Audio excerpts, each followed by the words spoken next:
All right, so Canada is looking like we're going to get another carbon tax. I mean, it's something that we very much expected because not because it works. Like that's the first thing I'll point out when it comes to the carbon tax. For anybody out there who doesn't know, um, I mean, you look at the BC, or sorry, you look at the example of BC. They're the province that's had it the longest. I believe they've had it for 12 years now. I think they got it in '08, maybe '09. I don't remember the exact year, but they've had it for at least, 11, 11, 12 years.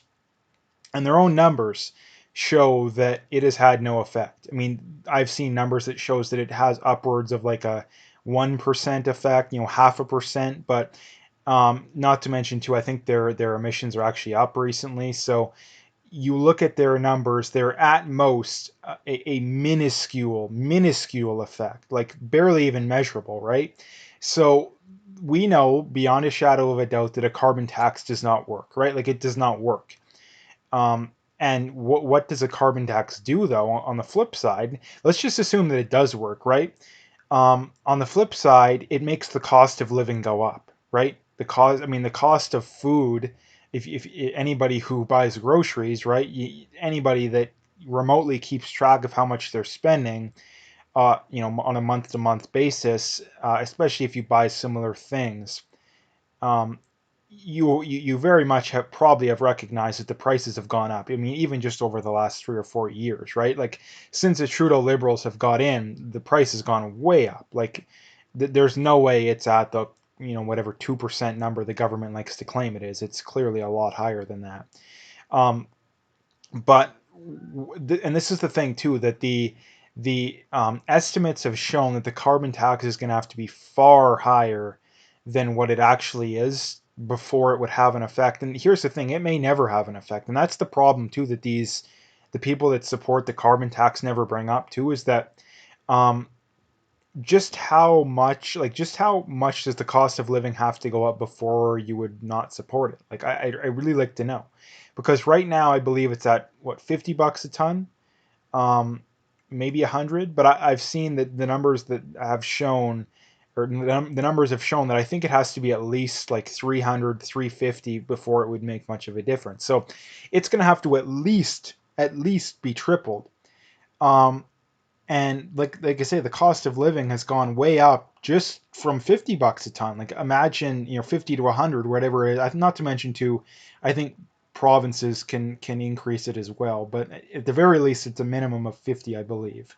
But again, if it has to be at least 300, just imagine how expensive things are going to get. And this is the thing too, that these people on the left, they just don't understand. Mostly because the people voting for them have no idea how business works. They don't run businesses. They probably don't know anyone who runs businesses. And anybody who does run businesses knows. And this is the thing too, like, oh no, I know a guy or a girl, whatever. But again, you're not living in reality, because if you live in reality, you would know that when a business gets a tax from the government, all they do is just pass that cost off to the consumer, because most businesses don't run on massive margins. Like this is the other fallacy of the left, is they think these business owners are just filthy rich. No, the vast majority of them aren't. And the ones that are, most of them, it's because they're incredibly smart with when it comes to business, right? They're not rich by accident or rich because they're greedy. Some of them, yeah, but most wealthy business people are rich because they're very, very intelligent. Um, but again, nonetheless, a lot of these businesses, they don't run on massive margins, right? They don't. And when you raise costs, all they do is just raise the prices of things, which again is why food has got more expensive. I mean, food is the ultimate, thing when it comes to the carbon tax, because it's taxed multiple times along the line, right? Like when the food is grown, it's taxed. Even to get the materials to grow the food, that's taxed. To get the food out of the ground, it's taxed. It's taxed literally more times than you can count along the way, right? That's part of the reason why it's gone up too. Not to mention too, gas prices. Now, depending where you live, I mean, in BC they're outrageous. Alberta, they're actually not too bad. Still too expensive. But again, gas prices would be what, 10, 15 cents cheaper if it wasn't for the carbon tax. I don't know what the exact number is. But again, like, I don't understand why people don't want to accept this. Now, again, the problem is that the average person just isn't the levels of self-awareness of the average person is just so terrible that they don't notice this kind of stuff, right? Like the average person, if they had like $100 a month stolen from them, they probably wouldn't even recognize it, right? Like they probably wouldn't even recognize it, right? Like unless you were physically doing it in front of them or something. But they probably would. Like I said, that's just how dumb the average person is. Again, I don't mean to be mean, but we do need to live in reality when it comes to this kind of stuff. And that's the problem too, is that um, the debate on this is the other thing too, is that whenever you bring up the carbon tax, they always come back to the whole, oh, you're a climate denier. Well, no, it has nothing to do with that, right? I mean, it has a little bit to do with that, but the main point of the carbon tax too is that it's completely irrelevant whether or not climate change is a thing um, when it comes to the carbon tax, because if the carbon tax can be shown to not reduce emissions, then it should be repealed. Like whether or not climate change is a thing doesn't matter. I mean, I don't think it's. I mean, I think that humans have a very minuscule effect on the planet, and the numbers do bear that out. Again, I'm not going to get into that video. You can check out other ones for that, but nonetheless, that is part of the debate too. Like whether or not climate change is a thing and if it's a big issue is completely irrelevant. If the carbon tax doesn't have an effect, then we should repeal it, right? Like we should repeal it. But they're never going to do that, right? That's the problem with the left, is that they will never admit they're wrong. They will keep doubling down and doubling down until the carbon tax is, $1,000 a ton for all we know, right? Like that's the problem.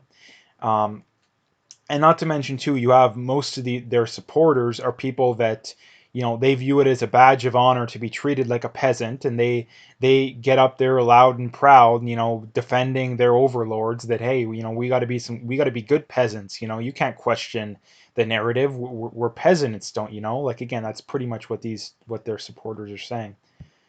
So again, a big story coming out of yesterday was another black individual was killed by police. This time, again, very outrageous to say the least, in that the guy was running at police with a knife, and the body cam clearly shows that. And again, too, there was rioting in the city that it happened. So again, like BLM has lost so much credibility, it's not even funny. Like anybody who still supports them at this moment, again, I don't even have words for you. The problem is that most of the people who just blindly, I mean, they have their fair share of zealots when it comes to their supporters. Those are the people that are more politically active, but most people who support them, they're kind of just politically, like they're not overly politically active, and they want to, they want to fit in, so they support BLM. They don't know that this kind of stuff is going on. So that's the problem when it comes to this kind of stuff, is that if you brought up to them that it's like, hey, these people literally think that if someone runs at you with a knife and you kill them, that shouldn't be considered self-defense, right? But if that's not self-defense, then we might as well just outlaw self-defense, right? Because if someone running at you with a deadly weapon isn't self-defense, then there's no such thing as self-defense, right? Like, there's no such thing. So anyway, yeah, that's the latest craziness that's going on with BLM too. And I mean, they're just losing credibility more and more by the day. I mean, I don't know if the guy who attempted to kill those cops in LA was definitively BLM, but the fact that many BLM supporters were blocking the entrance to the hospital just goes to show that these people have an explicit ideology of killing cops. Now, again, I'm not a huge fan of the cops either, but not for the same reasons they are. They think that the cops are all racist when, again, they don't provide any evidence of that. Um, so again, that is the thing too, that if we're going to criticize the cops, let's at least give them some legitimate criticism. Make believe racism is not getting us anywhere. It's only making the world more polarized. And I think that both sides have their problems when it comes to this. I think that the left is clearly worse, and that the left is pretending that violence is okay, and blaming innocent people for things that, like, again, they're innocent people, and the left is justifying violence against them. They're justifying violence against cops when the vast majority of cops are not racist. I think it's literally like less than 1 in 1,000 cops are probably racist. Maybe a little bit more than that are bad cops. I think that corruption within the police force is a way bigger issue than racism, right? Like if the best examples of racism we can come up with is, felons getting killed because they were violently resisting arrest and got shot because they were going for a knife, or this case, or a guy clearly dying of a drug overdose. Like, again, like, racism clearly isn't an issue if those are the best examples of quote unquote racism, when all of them definitively are not racism, right? All of them definitively are not racism. We know that beyond a shadow of a doubt. Now, again, is there some examples? Yeah, I think Eric Garner is an example. Breonna Taylor, I don't think that's an example of racism. I think that's just an example of the fact that no-knock warrants should be either flat out, not allowed, or at the very least, the bar should be set a lot higher when it comes to those. So again, there is some examples, but the fact that they point out so many examples that clearly aren't just goes to show that they're really not right on the issue. So anyway, the next thing I wanted to bring up is someone saying my neighbor's teen grandsons have been back to school for 2 weeks. Both are sick, tested for the virus, negative. They are suffering from bacterial infection, the doc said, as a result of wearing masks for 8 hours a day. Now, again, I've seen plenty of examples of this. Again, people like to claim, oh, there's no negative side effects to wearing masks. Well, there clearly is. Like, it couldn't be any more obvious. And the entirety of the medical knowledge that we've had up until like a couple months ago, right? Like maybe June, when this whole mask, craziness was pushed. Any doctor would have told you there's negative, potential negative effects to wearing masks. Now, again, we just completely deny decades of science, right? Like, decades of science has been completely flipped on its head based off a couple simple correlation studies, right? Like, oh, Japan, handled it very rather well, and they wore masks. Therefore, let's force everyone to wear masks. That's literally what they're saying, right? They don't bring up Sweden. They don't bring up South Dakota, right? Like, those are places that didn't have lockdowns that work perfectly well. Like, that's correlation, causation. You can't take that as an example of the lockdowns not working, but you definitely can for masks, right? Even though there's clearly more evidence of the lockdowns not working than there is for masks, right? Like, Ontario, Quebec are both, their numbers have both spiked massively over the last little bit. Toronto's had mandatory masks. I think pretty much all the big cities, and I know Guelph does, London does too, I believe. Like, all the big cities there have these mask mandates. But again, why are the cases going up? The argument that these people always bring up is, oh, people aren't wearing them properly. Well, that's exactly what I told these people, a month or two ago. That's exactly what I said, and their response was always, oh, some people wearing masks is still better than none. Well, I told them, no, that's BS. And who was right? Well, yeah, I was right. Like, and this is the problem too, that it's so boring. Like, it's so boring that it's so easy to predict these kind of things. Like, you really don't need to be a genius. But the fact that so many people are so ignorant it just really bothers me, I guess. And the last thing I wanted to bring up is from Maxime Bernier, and he says we need to hear more voices like Casey Madu, and less Marxist and racist nonsense from BLM and Antifa, I would add. New Alberta Minister of Justice favors free enterprise, dislikes identity politics, supports merit-based system, and came to Canada to live in a free society. Now, the first thing I'll point out is that these are the kind of immigrants that I like, right? And that's the thing I've always stated too. I'm perfectly fine with immigration under two main caveats. Number one being unemployment is very low.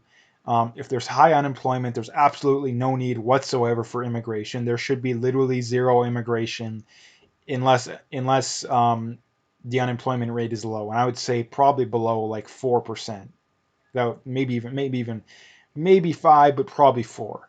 And not to mention too, the government unemployment numbers are always artificially low to begin with, so that's why it needs to be a very low number if we're going to use that number. And number two, if they're going to be net, contributors to the system, they're not going to be people who come and live off welfare for the rest of their life, which the majority of them do, right? And again, the numbers clearly bear that out, so don't try and claim I'm wrong on that one. I've literally made videos about that. So anyway, yeah, it's a good thing to have. Like, again, like the Kenney government, I don't think that they lately. I mean, I do like some things they've done. I like that they're not going to lock down again, or at least that's what they're saying.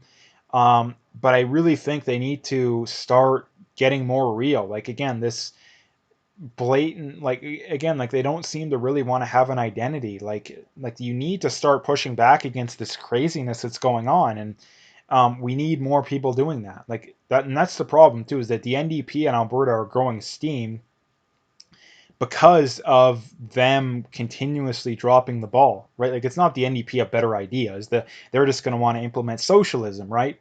So the fact that they're gaining ground just goes to show that it's because the conservatives are just falling flat on their face. Like they need to get their acts together. So anyway, that's the last thing I wanted to bring up. If you like the video, make sure you hit that like and subscribe if you haven't already. And make sure you follow me on Twitter, BitChute, and Parler. All those links are in the description, so you can find them all there.